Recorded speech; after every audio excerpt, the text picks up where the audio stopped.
Salut et bienvenue dans cette nouvelle vidéo où aujourd'hui je vous propose de découvrir ensemble PHP Unit. Donc PHP Unit, c'est une librairie qui va nous permettre de faire des tests unitaires en PHP. Donc le principe des tests unitaires, comme son nom vous l'indique, c'est de tester les unités de notre code. Donc globalement, ce que l'on va chercher à faire, c'est tester une classe et vérifier que chacune des méthodes de notre classe fonctionne. L'avantage, c'est qu'une fois qu'on a testé toutes les classes que l'on va créer, ensuite ça va être facile de les utiliser parce qu'on aura éliminé déjà pas mal de bugs. Alors, pour commencer à utiliser PHP Unit, on va devoir commencer par l'installer. Donc il y a plusieurs moyens de l'installer. On peut l'installer globalement sur notre système ou on peut l'utiliser via Composer. Donc moi, c'est cette solution que je vais choisir parce qu'elle permet une installation beaucoup plus simple. Donc sur Packagist, on va chercher PHP Unit. Et on va prendre la ligne Composer require PHP Unit /PHP Unit. Donc j'ai ici un nouveau projet qui est vide et je vais donc commencer par initialiser Composer. Donc je commence par faire un coup de Composer init. Donc mon projet, je vais l'appeler graphicart/tutoriel, peu importe. Je ne vais pas mettre de description, je vais laisser mon nom en auteur et hop, je laisse tout par défaut. Est-ce que je veux préciser des dépendances de manière interactive? Donc là, je ne vais rien mettre. Pourquoi? Parce que la dépendance de PHP Unit, ça va être seulement pour le développement. Je n'ai pas besoin de charger PHP Unit sur mon environnement de production. Donc là, je vais mettre No. Est-ce que je veux définir les dépendances de dev interactive? Là, je vais laisser Yes et je vais mettre PHP Unit. Et je vais prendre le premier élément qui correspond. Et je ne précise pas de version, je veux automatiquement télécharger la dernière version. Voilà, donc après, je ne vais rien installer de plus et tout m'a l'air correct. Donc je fais un coup de Yes. Donc automatiquement, ça va générer à l'intérieur de mon dossier de projet un fichier composer.json et à l'intérieur, donc je vais avoir ma dépendance PHP Unit. Donc là, hop, d'ailleurs, c'était directement PHP Unit comme ceci. Et on va mettre comme version la version 5.2, donc ça prendra toutes les versions 5.2. Et ensuite, je fais un coup de Composer install. Donc ça va automatiquement télécharger PHP Unit. Ça va créer au niveau de mon projet un dossier vendor et à l'intérieur, on va avoir les différentes dépendances. Si je souhaite exécuter PHP Unit, il se trouve dans le dossier bin. Donc là, pour l'exécuter sur ma machine, je fais /vendor, donc ./vendor /bin /php unit. Automatiquement, lorsque je vais exécuter cette commande-là, il va me montrer l'aide parce que pour le moment, il ne sait pas quoi faire. Donc le principe des tests unitaires, comme je vous l'ai dit, c'est de tester du code. Donc pour tester du code, il faut évidemment avoir quelque chose à écrire. Donc on va imaginer se créer une petite classe. Donc mes classes, je vais les mettre dans un nouveau dossier que je vais appeler src à la racine de mon projet. Et à l'intérieur, je vais créer une première classe que je vais appeler math.php. Donc c'est une classe très très simple, juste pour faire des tests. Mon idée, c'est d'avoir une classe qui va s'appeler math du coup. Et à l'intérieur, je vais créer une seule fonction que je vais créer statique, une méthode statique, et je vais l'appeler double. Elle prendra en paramètre un nombre, et ce qu'elle fera, c'est qu'elle retournera le nombre multiplié par 2. Donc je prends un exemple volontairement simple et on va compliquer juste après. Mon but, c'est de m'assurer que cette classe fonctionne correctement. Donc histoire de ne pas la mélanger avec n'importe quoi, ce que je vais faire, c'est que je vais la mettre dans un namespace particulier, et je vais appeler le namespace graphicart. Voilà, je ne suis pas inspiré du tout pour les noms des namespaces. Donc au niveau de mon composer.json, je vais lui préciser d'avoir un autoloader et je vais préciser que cet autoloader va charger tous les éléments du dossier src pour le namespace graphicart. Donc je dis graphicart //, il se situe dans le dossier src. Voilà, et je n'oublie pas les virgules pour ne pas avoir d'erreur. Histoire que Composer prenne en compte ces modifications-là, je vais faire un coup de composer dump-autoload. Comme ça, il va recharger mon fichier autoloader. Donc ça, c'est utile parce que PHP Unit, j'ai pas envie de faire des require tout le temps. L'avantage, c'est qu'il va pouvoir utiliser l'autoloader de Composer pour pouvoir charger mes classes. Donc ce que j'ai envie de faire, c'est écrire mon premier test. Donc les tests, on va les mettre dans un dossier particulier. Vous pouvez les mettre absolument où vous voulez. Et nous, on va l'appeler test avec un S. Et ensuite, on va créer notre premier fichier qui va permettre de faire des tests. Donc en général, les fichiers de test, vous les nommez comme vos classes, sauf que vous rajoutez test après. Donc moi, dans mon cas, ça sera math.test.php. Donc à l'intérieur de ce fichier, vous allez créer votre classe. Donc vous faites classe math.test et cette classe, vous l'étendez de la classe PHP Unit underscore framework underscore test case. Globalement, vous êtes en train de dire, bon, ben, la classe que j'écris, c'est une série de tests. À l'intérieur, vous allez créer des méthodes qui vont commencer systématiquement par test. Et elles veulent dire, je teste quelque chose. Public, function, test, double, par exemple. Et le but de cette méthode-là, ça sera de tester que ma fonction renvoie bien un double. Donc, je vais utiliser ma classe. Donc, je fais math. Donc, elle est dans le namespace GraphiCart. Et je fais double de, par exemple, 2. Et là, j'ai besoin de dire, bon, je m'attends à ce que ça soit égal à 4. Donc PHP Unit dispose de tout un tas de méthodes qui sont appelées des assertions, qui permettent de tester que quelque chose est correct. Donc nous, dans notre cas, on veut faire une comparaison, donc on va utiliser la méthode assert_equals. Donc on fait this assert_equals. Donc vous voyez ici, mon IDE me propose tout un tas de assert, donc c'est toutes les méthodes qui sont disponibles dans les test cases, et nous on utilise le equals. En premier paramètre, on dit que l'on attend 4, et en second paramètre, c'est la valeur que l'on a obtenue. Et après, on peut mettre un message pour indiquer, par exemple, ce qui s'est mal passé. Comme ça, lorsque l'on exécutera la commande, ça nous permettra de savoir qu'est-ce qui s'est passé de manière incorrecte. Voilà, donc là, j'ai écrit mon code et je suis maintenant prêt à lancer un coup de PHP Unit. Donc lorsque je le lance et que j'ai la petite démonstration, si je regarde tout en haut, il ne faut vraiment pas hésiter à regarder ce que génère le code, on nous explique comment lancer PHP Unit. Donc en second paramètre, on doit lui préciser dans quel dossier se situent nos différents tests. Donc nous, on va lui dire que c'est dans le dossier test avec un S. Automatiquement, vous voyez qu'il a fait un test, une assertion. Si maintenant je me trompe dans ce test-là, je vais mettre par exemple 6 et je réexécute le code, je vois que automatiquement, je vois qu'il me dit il y a bien un test qui a été effectué, par contre le test a échoué et il me sort le message d'erreur. Donc là, par exemple, il me dit j'attendais 4, ou plutôt j'attendais 6 et tu m'as retourné 4. Voilà, donc j'ai fait forcément un test erroné. Donc de la même manière, vous pouvez créer autant de méthodes que vous avez besoin de faire de tests. Par exemple, on va faire test, double, if, 0. Vous pouvez nommer les méthodes absolument n'importe comment, ça va fonctionner. Donc là, je prends 0 en attendu et je vais essayer de lui faire la multiplication par 0. Et si je réexécute cette commande, voilà, j'ai deux tests qui ont bien été réussis. Donc ça peut être un petit peu pénible de devoir taper la commande en mettant le chemin vers le dossier. Donc ce que l'on peut faire, c'est configurer PHP Unit à travers un fichier de configuration. Et ce fichier de configuration, malheureusement, s'écrit en XML. Alors, pourquoi je dis malheureusement? Parce que ce n'est pas forcément la syntaxe la plus facile.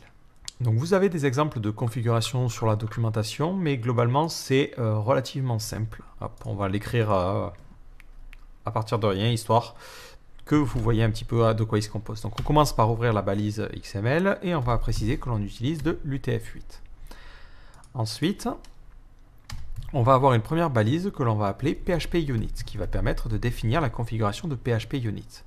À l'intérieur, on peut mettre différents attributs. Par exemple, on peut mettre un attribut pour dire « Ah, je veux une couleur ». Ça permettra de mettre les tests en vert si ils ont bien réussi et en rouge s'ils ont échoué. Donc après, on a besoin aussi de lui préciser dans quel dossier se trouvent les informations. Donc là, on utilise un paramètre test suite. Et test suite, on va donner un nom à notre suite de tests. Donc on va l'appeler mes super tests. Et à l'intérieur, on a différents trucs. On peut préciser par exemple le chemin vers les fichiers ou, comme on l'a fait en ligne de commande, le chemin vers le dossier. Et le dossier, moi, c'est le dossier test. Donc l'avantage, c'est que ce fichier PHP Unit est maintenant pris en compte. Et lorsque j'exécute la commande, je n'ai rien à préciser. Automatiquement, il va lire ce fichier-là. Et vous voyez qu'il prend en compte la colorisation et qu'il a bien lu mes tests. Si je fais volontairement échouer un test, par exemple je mets 5 ici, automatiquement ça passera au rouge et ça permettra d'y voir un petit peu plus clair. Donc voilà pour le concept de base. Mais la création de tests unitaires, ce n'est pas forcément comprendre comment fonctionne la librairie de tests. Une grosse partie, c'est être capable de les utiliser lorsque l'on crée une classe. Donc c'est ce que l'on appelle du TDD, du Test Driven Development. Le principe, c'est lorsque l'on crée une classe, plutôt que de créer le code puis de le tester, comme on l'a fait ici, c'est de faire l'inverse. C'est d'abord de créer les tests et ensuite d'écrire le code. Alors ce que je vous propose, c'est de reprendre ce que l'on a écrit dans un tutoriel précédent. C'est une classe pour gérer le cache. Donc je vais supprimer ce fichier-là parce qu'il ne sert absolument à rien. Et je vais créer un nouveau fichier de test. Donc mon système, je vais l'appeler fragment caching test.php. Donc tout de suite, hop, je crée ma classe que je vais appeler fragment caching test et elle extends de PHP Unit framework test case. Toujours la même chose. Donc avant de nous lancer à écrire les tests, on va réfléchir à comment on veut faire fonctionner notre librairie. Et comme ça, au fur et à mesure, on va pouvoir écrire les tests. Donc ma librairie qui va permettre de faire du cache, on va devoir l'initialiser en faisant un coup de new fragment caching, comme ceci. Et il y aura peut-être un namespace. Lorsqu'on l'initialise, on va lui passer un paramètre, une classe, une instance d'une classe qui va avoir une méthode set et get qui va nous permettre d'interagir avec le cache. L'idée c'est que je peux dire je veux faire du fragment caching avec Redis, je veux faire du fragment caching avec Memcache et ainsi de suite, ainsi de suite. Donc premier test que l'on va vérifier, donc là on va l'appeler cache adapter par exemple. Donc premier test que l'on doit écrire, c'est que ça ne prend pas n'importe quoi en paramètre. Donc on est parti, public function test constructor interface. Donc ici, je vais dire avant, je m'attends à avoir une erreur. Donc pour cela, je fais this except. Donc j'ai pas mal de trucs et je m'attends à avoir une exception. Et en paramètre, il prend en chaîne de caractères le nom de l'exception, ou la classe de l'exception. Donc là, on va faire exception, donc l'exception de base de PHP, classe. Ça nous permet directement d'obtenir simplement le nom de la classe. Voilà, donc je m'attends à obtenir ce type d'erreur-là. Donc si j'exécute mon code, il passe au rouge parce que pour l'instant, mon constructeur comme ça fonctionne correctement. Donc là, je vais remédier à ce problème-là en disant que j'ai un constructeur, underscore construct, et je veux en paramètre un paramètre bien typé. Donc pour typer mon paramètre, je vais créer une interface que je vais appeler par exemple cache adapter. Interface. Et ce paramètre, je vais l'appeler cache. Donc cette classe-là n'existe pas et je vais aller tout de suite la créer. Donc je vais créer un nouveau fichier que je vais appeler cache adapter interface.php. Et à l'intérieur, je fais interface, le nom de mon interface, et je définirai à l'intérieur les méthodes que j'attends pour interagir avec mon cache. Donc maintenant, si j'essaie de lancer ce test, je vois qu'il passe au rouge. Alors, il passe au rouge parce que c'est bien une erreur qui est renvoyée. Par contre, ce n'est pas une exception à proprement parler, mais c'est vraiment une erreur de PHP. Donc heureusement pour nous, PHP Unit est capable de détecter ça. Et dans ce cas-là, ça renverra non pas une exception de type exception, mais une exception de type PHP Unit Framework Error. Donc là, ça veut dire globalement que le code que l'on écrit juste après va renvoyer une erreur de PHP. Donc si je refais un test, cette fois-ci, je vois que ça passe au vert. Donc maintenant, je vais essayer de faire le même test, mais en lui passant un bon paramètre. Donc pour cela, j'ai besoin de créer une classe qui va implémenter cette interface-là. Donc là, je crée une classe en local juste pour le test. Donc on va faire une classe qu'on va appeler cache ou fake cache, classe fake cache adapter. Et cette classe, elle va implémenter le cache adapter que j'ai créé ici. Voilà, donc maintenant je vais refaire un test. Cette fois-ci, ça va être inversé. Donc on va l'appeler test constructeur with interface. Et là on va l'appeler without interface. Alors le but c'est de prendre un nom que vous arrivez à comprendre. Et à cet endroit-là, ce que je vais faire, c'est que je vais faire une initialisation classique, mais en utilisant mon fake cache adapter, qui lui va bien implémenter cette interface-là, et du coup, je ne devrais pas avoir de problème. Si je relance un coup de PHP Unit, alors j'ai une petite erreur. Hop, ici j'ai oublié le namespace. C'est anti/graphicart, anti/. Voilà. Et à cet endroit-là, hop, j'ai oublié le namespace aussi. Donc maintenant, ce test va fonctionner correctement. Je n'ai pas de problème et j'ai du coup mes deux tests qui fonctionnent super bien. Donc la seconde partie de ma classe, elle va fonctionner de la manière suivante. On va faire cache. On va préciser en premier paramètre une clé. Donc là, on va l'appeler test. Et ensuite, en second paramètre, une fonction qui sera appelée. Et à l'intérieur, on va mettre du code bidon. Voilà, hop. Et notre but, ça sera de vérifier si oui ou non ce code bidon était exécuté, si le cache convertit bien les clés, et ainsi de suite. Donc ce que va faire l'intérieur de ma classe, c'est qu'elle va vérifier est-ce que cette clé est déjà en cache. Si elle est déjà en cache, dans ce cas-là, je ne fais rien. Et si elle n'est pas en cache, dans ce cas-là, je vais exécuter le code qui est ici. Donc pour récupérer le cache dans mon interface, je vais dire on va avoir besoin d'une méthode. Public, function, et on va l'appeler get. Et cette méthode prendra en paramètre une clé. Voilà, donc c'est la seule méthode que j'ai besoin d'avoir. Donc vu que dans mon système ici j'utilise cet adapteur, j'ai besoin de créer la méthode, et vu que c'est pour les tests unitaires, rien de plus, elle ne fera rien. Donc on fera return false, peu importe. Donc maintenant j'ai besoin d'écrire le test qui correspond. Donc on est parti, public, function, test, cache, without, cache. Je crée mon fake adapteur, donc on va l'appeler cache adapteur égale new fake cache adapteur. Ensuite, je crée mon fragment caching en faisant cache égale new fragment caching. Je lui passe en paramètre le cache adapteur.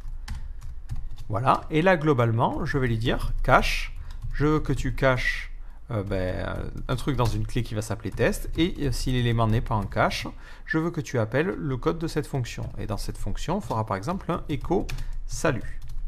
Donc globalement, on a deux tests à écrire. Un test où on dit ça c'est déjà en cache, et dans ce cas-là, il faut que tu affiches ce qui était déjà en cache.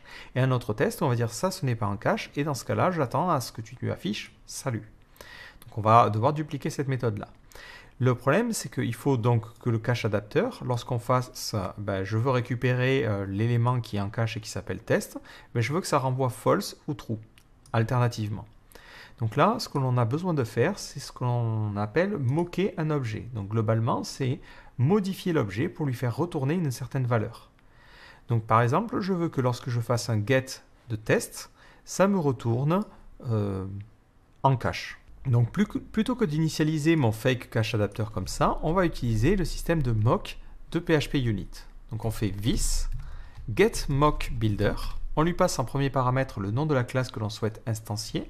Donc nous, en l'occurrence, ça va être fake cache adapteur, deux points de classe. Voilà, où je pourrais mettre en chaîne de caractères, ça j'aurais quasiment aussi vite fait.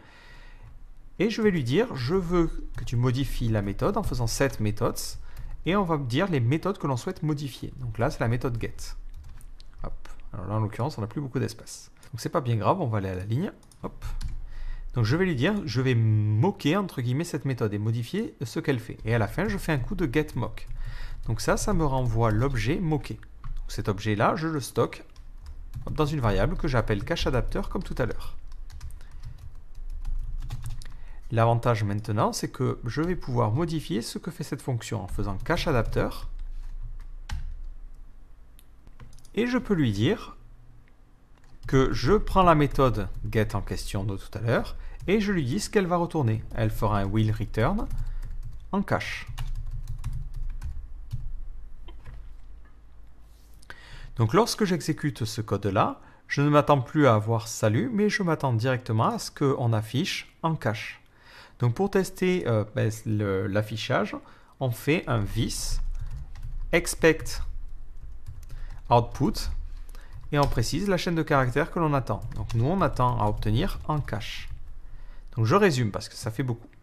Donc on crée une nouvelle instance de fake cache adapteur que l'on moque. Et on moque la méthode get, c'est-à-dire qu'on va la remplacer, on va lui faire quelque chose de différent que ce qui est défini par défaut. Et ensuite, je récupère l'objet. Donc, je me retrouve comme ça avec cache adapteur. Cet objet, je lui dis, la méthode get, elle retournera en cache. Voilà, ce qui fait que la prochaine fois que la méthode get sera appelée, elle fera un return de en cache. Ensuite, j'initialise mon objet classiquement. Et après, je l'exécute. Et cette fois-ci, je m'attends à récupérer le résultat en cache. Donc si je teste ce truc-là, je vais tomber sur une erreur parce qu'il va me dire que la méthode cache, il ne la connaît pas. Donc maintenant que mon test a bien été écrit, je peux passer à l'implémentation. Si jamais vous utilisez PHP Storm ou si vous utilisez IntelliJ ou n'importe quelle IDE, normalement vous pouvez configurer par défaut PHP Unit pour être lancé directement depuis votre IDE. Donc je vais le faire vite fait. Si jamais vous utilisez Sublime ou n'importe quoi d'autre, vous pouvez continuer à utiliser les lignes de commande. Là, l'idée, c'est de vous montrer aussi comment on peut utiliser les outils pour nous aider. Donc je vais lui dire, je veux que tu utilises PHP Unit. Donc là, on va mettre tous les items. Voilà. PHP Unit.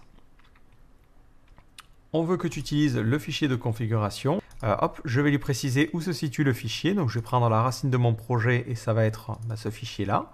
Et je vais renommer ma tâche PHP Unit.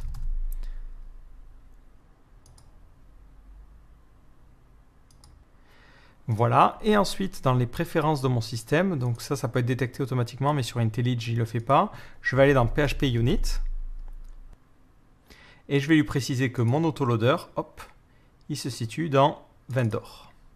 Voilà, donc maintenant si je relance mes tests, automatiquement je vois la même erreur, donc ça me permet juste de les lancer un peu plus rapidement que de relancer les commandes. Donc à fur et à mesure je referai ça à chaque fois, mais vous pouvez continuer à utiliser les commandes. Donc au niveau de mon système, je vais initialiser le cache. Donc pour cela, je vais créer une variable d'instance privée que je vais appeler cache, qui me permettra de me souvenir du cache. Et ensuite, je crée donc ma fonction cache, qui prendra en paramètre la clé, et en second paramètre, le callback à appeler, qui sera de type callable. Voilà. Et ce que je vais faire, c'est que je vais vérifier est-ce que l'élément est en cache en faisant value égale donc this cache get ce que j'ai en clé. Si la value, dans ce cas-là, je l'affiche, echo value. Sinon, dans ce cas-là, je vais devoir exécuter le code qui est dans le callback. Je fais maintenant un nouveau test et je vois que ça passe au vert. Impeccable. Donc je peux maintenant écrire d'autres tests. Donc imaginons j'ai oublié d'écrire ça. Mes tests tels qu'ils sont écrits, ils ne me permettent pas de détecter ça. Donc il faut vraiment penser à écrire des tests qui correspondent à nos différentes situations. Donc ça va être le gros problème avec les tests unitaires, c'est qu'ils n'empêchent pas d'avoir des bugs. C'est juste qu'il faut penser à bien couvrir tous les cas. Donc là, on teste. Hop. Alors d'ailleurs c'était l'inverse. Là c'était avec du cache, vu que la méthode de cache renvoie bien en cache. Et là, on testera sans cache, without cache. Donc globalement, ça va être le même code. Hop. Sauf que là, au lieu de retourner en cache, ça retournera false. Donc la méthode retourne en false, il doit exécuter le callback. Et le callback va faire un salut. Donc je m'attends cette fois-ci à ce que salut soit affiché.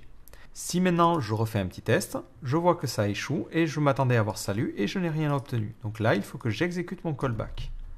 Si maintenant je refais le test, ça passe correctement au vert. Il faut maintenant que je vérifie quelque chose, c'est que lorsque le callback est appelé, le résultat est bien mis en cache. Donc tout de suite, j'écris le test en fonction. Public function, test cache without cache, set cache. Voilà, hop. Donc je vais reprendre le même code que l'on a écrit. Hop. Donc la méthode renverra un false, donc ça, il n'y a pas de problème à ce niveau-là. Je fais ensuite ma mise en cache, et là, globalement, je m'attends à ce que mon cache adapteur soit appelé avec la méthode set, et que dans la méthode set, on lui envoie le résultat de cette méthode-là. Donc globalement, je m'attends à récupérer salut. Donc je vais créer une nouvelle méthode, donc ici je vais mapper set, et je vais dire, je m'attends à ce que la méthode set soit appelée. Alors pour faire ça, on fera notre cache adapteur, donc qui est un mock, Je vais préciser que le nombre de fois que je m'attends à obtenir cette méthode, donc pour cela j'utilise le expects, je mets this once, donc vous pouvez mettre once, vous pouvez mettre never, at least one, ça dépend du nombre de fois que vous comptez que l'élément soit appelé. Et ensuite j'appelle la méthode, donc je m'attends à ce que la méthode set soit appelée, et je vais préciser avec quels arguments, with, donc je m'attends à ce que le premier argument ça soit la clé, donc nous dans notre cas ça sera test, et je m'attends à ce que la valeur ça soit le résultat, donc salut. Voilà, donc là j'ai écrit mon expectation, donc mon attente par rapport à cette méthode-là. Si je réexécute mon PHP unit, ça fonctionne parce que cette méthode est effectivement jamais appelée. Par contre, si je change et que je mets once ce coup-ci, il s'attend à ce que ça soit appelé une fois, mais ça ne l'a pas été. Donc maintenant, je peux corriger le code. Donc dans mon code, je fais un coup de OB start, donc j'arrête l'exécution, enfin l'affichage du contenu. Je sauvegarde le résultat en faisant un content égale OB underscore get clean. Voilà. Et ensuite, je vais mettre ça en cache en faisant this, hop, cache, set, je set la clé et en valeur le contenu. Et à la fin, je n'oublie pas d'afficher le contenu. Voilà. Si j'essaie de réexécuter mon code, j'obtiens une petite erreur parce que mon adapteur n'a pas la méthode set. Donc on est parti, je modifie mon interface en disant je vais avoir une nouvelle méthode qui s'appelle set, qui prendra en paramètre une clé, puis en second paramètre une valeur. Du coup, j'ai besoin de changer mon fake cache adapteur qui me sert juste pendant les tests. Donc je peux ne rien écrire, hein. Il ne sert absolument à rien, c'est juste un truc bidon. Et si maintenant je réexécute le code, hop, je vois qu'il refonctionne correctement. L'avantage des tests unitaires, c'est qu'ils me permettent de vérifier ces méthodes-là, et du coup, si j'ai choisi d'organiser, si j'ai envie de réorganiser mon code, je peux le faire. Par exemple, je vais dire, bon, si la value n'existe pas, if différent de value, je vais juste essayer de simplifier mon code. Dans ce cas-là, je fais un OP start, je fais mon callback, je récupère le contenu en faisant value et je le mets en cache. Et je fais à la fin un echo de value. Voilà, ça me permet d'économiser une ligne. J'ai changé mon code et l'avantage, c'est que les tests unitaires me permettent de m'assurer que tout continue à fonctionner. Et là, je vois que j'obtiens 2 erreurs sur les 2 derniers tests. Parce que lorsque je fais un cache set, je lui passe en second paramètre, hop, il faut que je pense à mettre value. Voilà, donc ça c'est une erreur que je n'aurais pas forcément pu détecter sans les tests unitaires. Maintenant, je me dis, tiens, ce qui serait pas mal, c'est de pouvoir faire des trucs un petit peu plus compliqués. Par exemple, pouvoir appeler la méthode, mais avec une clé composée. Un truc comme ça. Test, virgule, je, virgule, suis. Vous allez voir, après, plus tard, on mettra des booléens ou des choses comme ça. On compliquera le truc. Donc ce test-là, on a besoin de le prendre en compte. Donc au niveau de notre classe, ce que l'on va devoir faire, c'est créer une méthode privée, donc private function, qui va s'appeler hKey, qui prendra en premier paramètre une clé, qui sera donc un tableau ou une chaîne de caractères par rapport à ce que l'on a dit, et qui renverra une clé bien formatée, avec en séparant par des underscores ou je ne sais pas quoi. Le problème, c'est que lorsque l'on écrit des tests unitaires, on ne peut pas directement tester les méthodes privées. Parce qu'elles sont privées, on ne peut pas les appeler depuis l'extérieur. Donc nous, on a quand même envie de tester que ce code-là fonctionne correctement. Donc l'avantage, c'est que ce code-là va être appelé ici. Donc en testant ce que va recevoir cette méthode get, donc cette clé-là, on va pouvoir tester indirectement ce code-là. Donc il ne faut pas que les tests unitaires deviennent aussi un moyen de modifier vos classes. Ça serait tentant de se dire, bon, ben, cette méthode, je la crée en public pour pouvoir ensuite la tester individuellement. Non. Là, on peut la tester indirectement en utilisant notre méthode cache.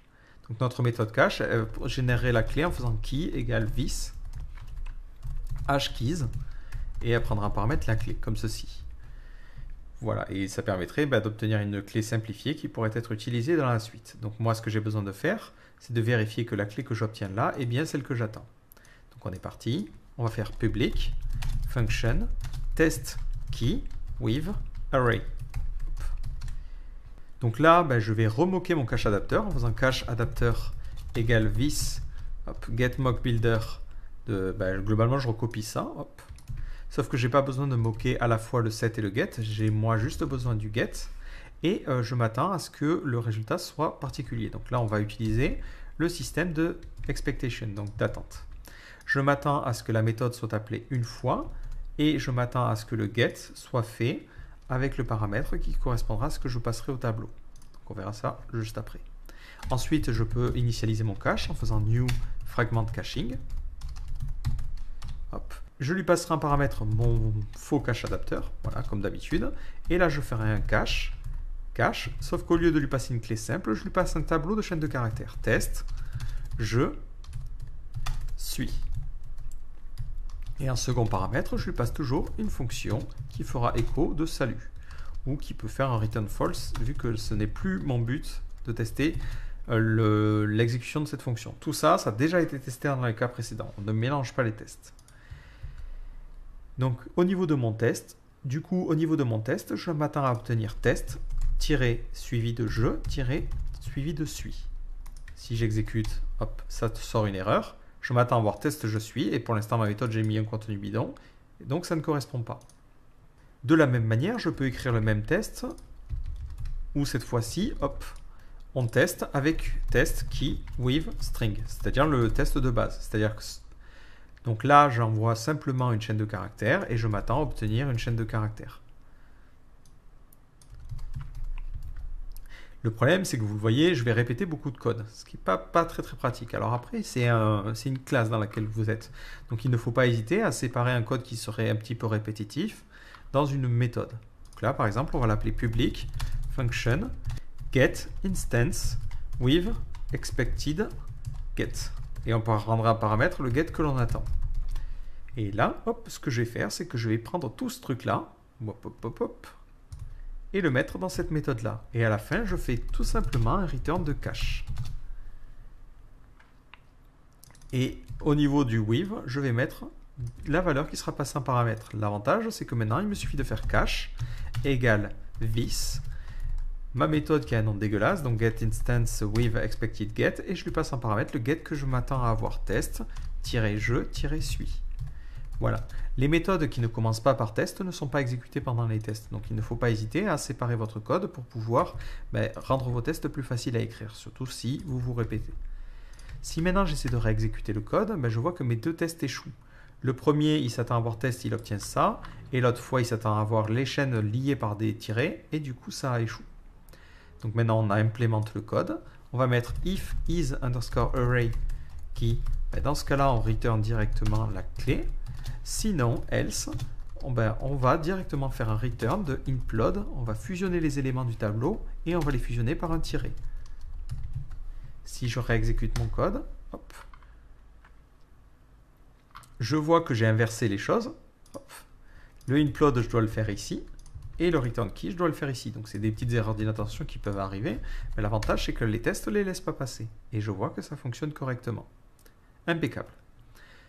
Donc, maintenant, je me dis, tiens, tant qu'on y est, on va dire, on prend en compte aussi les booléens. Donc là, on est parti. Public function test case with array with boolean. With boolean. Cette fois-ci, dans le tableau ici, je lui passe un false.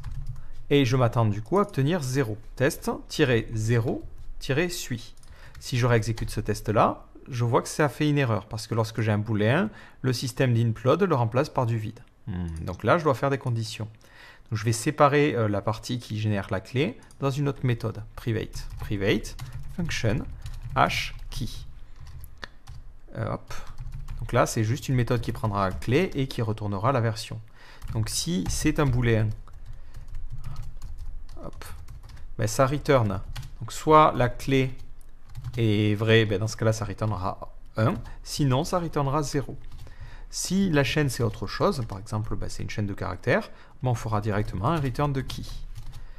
À cet endroit-là, je vais créer un tableau. Donc on va l'appeler keys égale un tableau vide. Pour chaque clé, for each key as $k. Alors là, les noms sont dégueulasses. Donc on va mettre plutôt keys ici. Là, on va mettre return. Là, on va mettre keys. Hop, et keys. Donc je peux reformater, il n'y a absolument aucun souci, vu que je sais que mon code est testé. Donc j'ai un petit filet de sécurité, c'est le gros avantage. Hop, donc c'est si jamais les clés sont des clés. Donc là, on va passer clé. Donc pour chaque clé, je ferai un return. Donc array underscore push. Je renvoie dans le tableau return la clé que je vais hacher en faisant un this, hop, hash key. J'hache les clés en fait individuellement. Lorsque je hache cette clé là, à la fin, je fais un return et là je peux implode par des tirets. Si je réexécute mon test unitaire, hop, ça se remet à fonctionner. Impeccable. Donc maintenant on imagine un dernier cas où on passe en paramètre carrément un objet. Donc on passerait à un objet ici. Donc ça peut être utile si vous avez des frameworks, vous avez directement envie de passer un objet d'un ORM. Donc le but c'est que notre classe soit la plus indépendante possible. Donc on va partir juste du principe que l'objet va avoir une méthode qui va s'appeler cache key, qui permettra d'obtenir la clé de cache. Donc cet objet là, je vais le créer tout en haut. Hop. Donc on est parti. Classe fake model. On va créer un constructeur, public function underscore construct. Donc là, on va se créer une classe plutôt simple. On lui passera en paramètre une clé. Voilà. Donc cette clé, il l'initialisera. Donc il créera une méthode privée d'instance qui contiendra la clé. Et lorsqu'on lui demandera cache key, public function cache underscore key, il nous retournera tout simplement this key. Voilà, c'est un faux objet. Donc maintenant, au niveau de cette méthode-là, je vais tester avec un objet. Hop, donc je crée mon objet, donc on va l'appeler fake égale new fake model. Je lui passe en paramètre la clé qu'il générera, donc là ce sera modèle. Ce modèle, je le passe ici au niveau de mon système de fake. Et à la fin, je m'attends à ce que la clé, ça soit test-modèle-suis. Si j'ai envie d'exécuter ça, par exemple sur Laravel, et je passe un enregistrement, ben, sur mes enregistrements, je créerai une méthode cache-key qui renverra par exemple le timestamp ou des choses comme ça. Si j'essaie de réexécuter le code, boum, je tombe sur une erreur. Il me dit que la classe ne peut pas être convertie en chaîne de caractères, donc je vais rajouter une condition ici. Donc hop, else if is underscore object, donc la variable est un objet. Mais dans ce cas-là, je fais un return de key, cache underscore key. Donc après, je pourrais plus tard changer si j'ai besoin, mais je pense que c'est une approche du problème qui est pas mal. Je refais un petit coup de test et je vois que ça refonctionne correctement. Voilà, donc là, l'ensemble de ma classe est testé correctement. Donc ensuite, ce que vous pouvez aussi faire, c'est mettre en place ce que l'on appelle le code coverage. Globalement, c'est un système qui va vous permettre de tester la couverture de votre code. Donc lorsque vous voulez faire du test coverage, lorsque vous exécutez la commande, vous rajoutez --coverage--html et dans quel dossier vous voulez récupérer le rapport. Donc vous pouvez générer différents types de rapports, mais le rapport HTML, c'est le plus simple. Alors, par défaut, vous avez plusieurs erreurs sur lesquelles vous pouvez tomber. La première, c'est si jamais vous n'avez pas Xdebug d'activer. Donc pour générer le code coverage, vous avez besoin que l'extension Xdebug soit activée sur votre version de PHP. Donc sinon, ça ne fonctionnera pas. Si vous activez Xdebug, vous allez tomber sur l'erreur que j'ai actuellement, no whitelist. Donc c'est une sécurité, par défaut il ne peut pas générer du code coverage de n'importe quoi. Il va falloir lui indiquer les fichiers que l'on accepte. Donc cette configuration va se gérer au niveau de notre phpunit.xml. Donc on va rajouter un petit paramètre et on va mettre filter,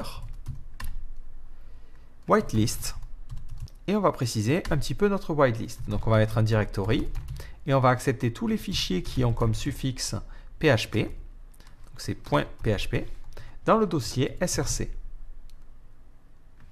Et après, on peut rajouter ici un autre paramètre qui permet de procéder les fichiers qui ne sont pas couverts par les tests unitaires en faisant process uncovered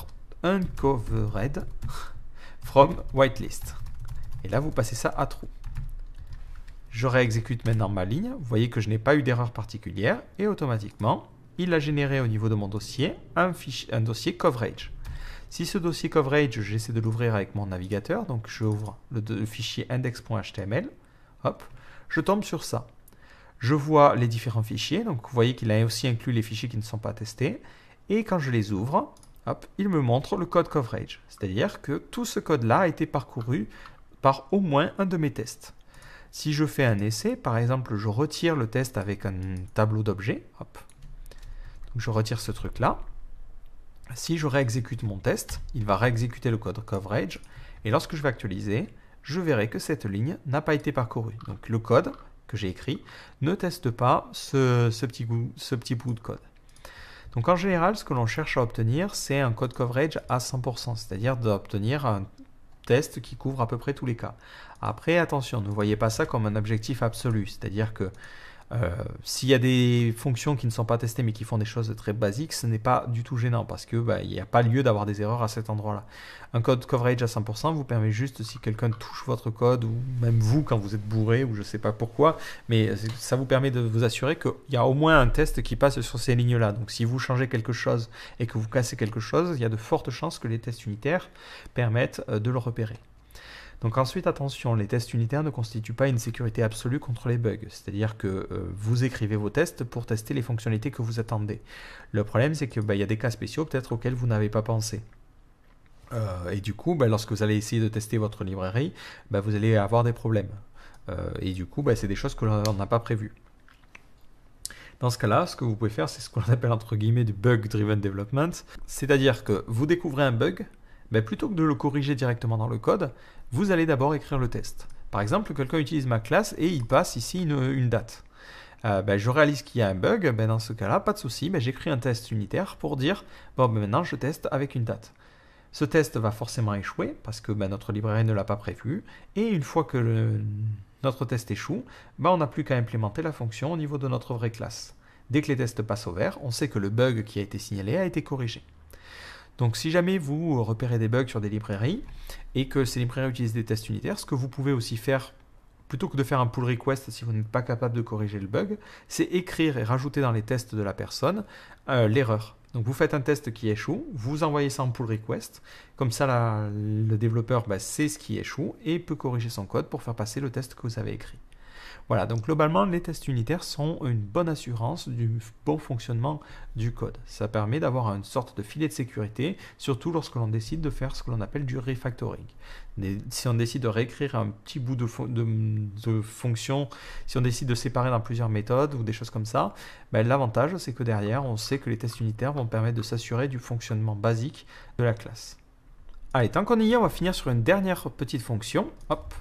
Je m'imagine rajouter une nouvelle méthode au niveau de mon système qui est une méthode cacheIf et qui prendra en premier paramètre une condition. Si la condition est remplie, dans ce cas-là, il mettra en cache, il fera tout le reste. Sinon, il appelle tout simplement le callback. Donc tout de suite, on écrit les tests. D'ailleurs, je réfléchis, on va l'appeler cacheIf avec un if majuscule. Donc public function test cacheIf with false condition. Donc on fera un cache, on passera une clé, on s'en fiche, et ensuite on passera une fonction qui returnera false. Donc ça c'est notre architecture de base, sauf que nous on veut rajouter la possibilité de mettre une condition. Donc on mettra cacheIf et on passera en premier paramètre une condition qui sera ici fausse. Maintenant, comment on teste ça? Si cette condition est fausse, on veut que le cache ne soit pas activé. Donc du coup, on veut que cette fonction-là soit systématiquement appelée. Donc cette fonction, on va lui faire un écho de salut.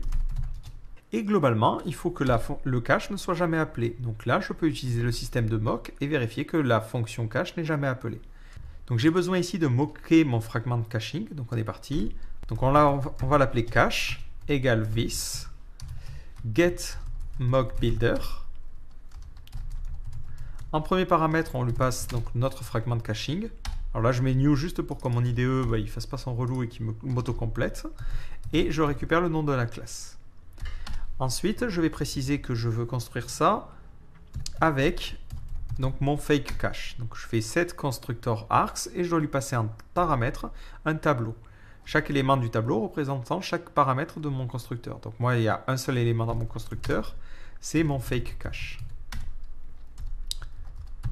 Ensuite, je précise que je vais mapper la méthode, cette méthode cache.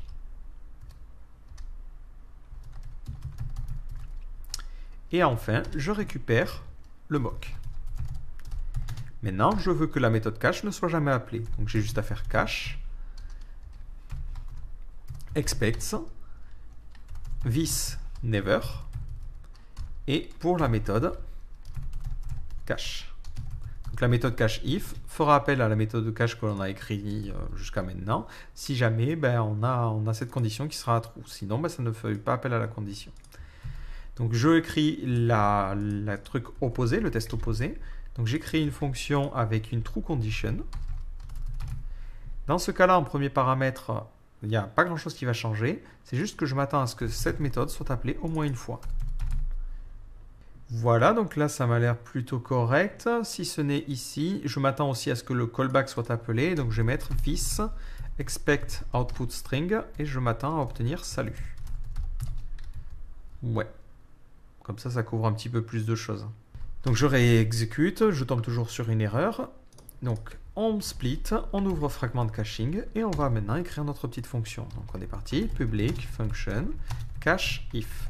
Ça prendra en premier paramètre une condition qui sera un booléen. Ça prendra en second paramètre une clé qui sera soit un tableau, soit une chaîne de caractères. Et en dernier paramètre, un callable qui sera le callback à appeler. Donc si la condition est false, donc if condition égale false, dans ce cas-là, je renvoie directement le callback. Et je ne le mets pas en cache, c'est inutile. Si la condition n'est pas false, dans ce cas-là, je dois appeler la méthode parente, qui est cache, et je lui passe en paramètre la clé, et en second paramètre le callback. Si maintenant je réexécute le test, ça repasse au vert, ça fonctionne correctement. Si je regarde mon code coverage, hop, je vois bien que ma méthode cacheIf est bien couverte, impeccable. Donc voilà, j'espère que ce tutoriel vous a plu et vous aura permis de mieux comprendre le principe qu'il y a derrière les tests unitaires. Donc qu'est-ce qu'il faut retenir de cette vidéo? Il faut retenir que pour installer Composer, c'est un petit peu plus pour installer PHP Unit, c'est un petit peu plus simple qu'avant. On n'est pas obligé de passer par pire, mais il nous suffit de faire un coup de Composer require PHP Unit / PHP Unit. Ensuite, lorsqu'on souhaite exécuter les tests, on exécutera PHP Unit depuis notre dossier bin. On pourra préciser la configuration de notre fichier, de notre PHP Unit à travers un fichier XML. Ce fichier va permettre de préciser quels tests on souhaite exécuter et comment ils doivent être exécutés. Enfin, pour écrire nos tests, il suffit de créer une classe qui va hériter de la classe Framework PHP Unit Framework Test Case. Et à l'intérieur, toutes les méthodes qui commencent par test seront utilisées pour les tests unitaires. Donc si on veut tester des choses, on doit juste utiliser les assertions. Donc on a assert equals et compagnie pour tester qu'une valeur est bien celle attendue. Si jamais on souhaite faire des tests plus compliqués, on pourra utiliser ce que l'on appelle des mocks. Donc le principe des mocks, c'est de prendre une classe et de pouvoir tester qu'une fonction est bien appelée et qu'elle est bien appelée avec les bons arguments. Ce que l'on peut aussi faire, c'est lui dire, attention, je veux modifier la fonction et je veux que cette fonction, elle soit appelée. Lorsqu'elle sera appelée, elle renvoie tel ou tel résultat. Voilà, donc ça vous permet de vous assurer que votre code fonctionne correctement. Enfin, si vous le souhaitez, vous pouvez utiliser Xdebug et activer le code coverage. Le code coverage vous permet d'avoir un aperçu rapide de l'ensemble des lignes de code que vérifient vos tests et de vous assurer que vous testez bien les bonnes choses. Donc voilà, j'espère que cette vidéo vous a plu et vous aura donné envie de vous mettre un petit peu au test unitaire et je vous donne rendez-vous dans une prochaine vidéo. Ciao!